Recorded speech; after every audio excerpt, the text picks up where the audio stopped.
sualım olacaq. Sizcə 1-2 nəfərin gəlib həftə ilə, günlərlə işləməyi yaxşı, yoxsa briqada şəklində 4-5 nəfərin gəlib 3 günə təhvil verməyi yaxşıdır? Cavablarını gözləyirəm. Əvvəlki videolarda yazmışlar ki, briqadanın gördüyü nə iş olacaq? Onu deyim ki, biri yazmışdı misal üçün nətər olur da, yəni hərə nətər gəldi işləyir. Bu şpaqlovka zad deyil. Hərə bir otaq görsün, başdan soda vursun, geçsin.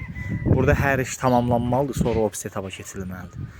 Misal dirək atıldı, üstünə atma dolmalıdır, sonra ferma qalxmalıdır. Ən azından üstünə özümüz işləyirik. Sonra tamamlanır, reykası işlənir. Yəni bir iş tamamlanmamış, ofisini keçmək burada qeyri-mümkündür. Başa düşürəm, başa çıxan var, başa çıxmayan var. Amma işini bilənlər bilir. Söz deməyə ehtiyac yox. Hər şey göz qabağında.